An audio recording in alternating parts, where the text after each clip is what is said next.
This year is the 100th anniversary of the start of the Irish Revolution in 1916 during the so-called Easter Rising, and the beginning of Ireland's long path to freedom, a path that began 100 years or more before with efforts at home rule and efforts to reform the efforts by the ability of absentee landlords to suppress and repress their tenants in Ireland.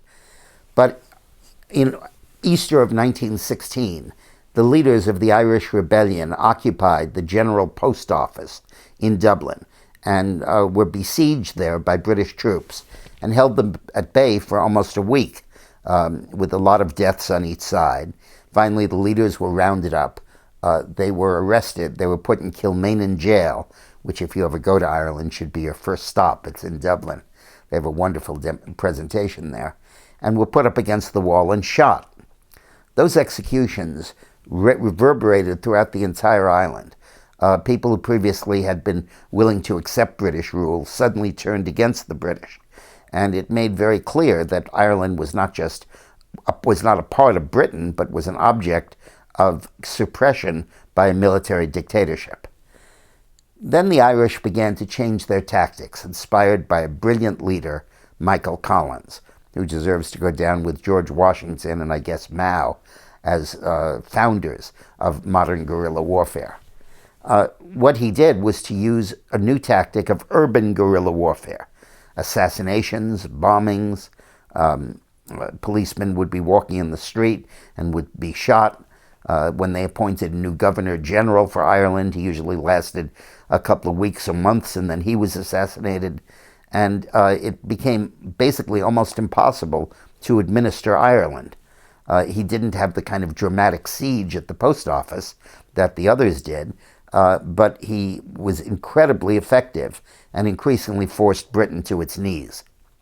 Britain had agreed to Irish home rule before World War I started, but Ulster, in Northern Ireland, where the Protestants live, was opposed to that, and it held home rule on hold until after the World War I was finished. 250,000 Irish soldiers served in the British Army in World War I and took very, very high casualties. That led to a sentiment in Britain and in Ireland to finally grant home rule over the objections of Ulster.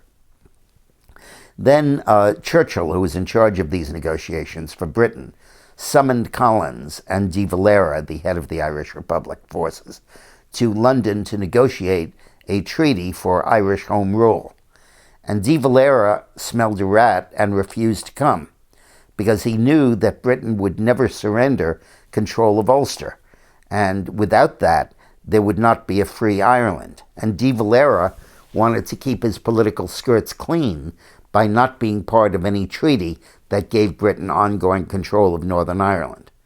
Collins, who was the military commander, knew that he probably could not withstand a full-scale British invasion by millions of troops, and felt that this was a very good chance for peace. So he signed the treaty. As soon as he brought it back to Ireland, the Irish Parliament, split over the treaty, and the forces led by Michael Collins, who were the majority, adopted the treaty, and the minority led by Edmund de Valera rejected the treaty. And after the vote, there followed a 2-year civil war between the pro-treaty and the anti-treaty forces. That was tragic, as all civil wars are, because it pitted former comrades in arms against one another.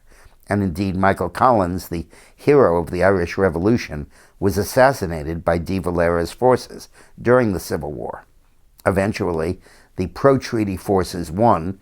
They had the government and had arms, much of it supplied by Britain, and were able to enforce their will. In the first election under the Free Irish Republic, the Collins forces, who became the party called Fine Gael, triumphed.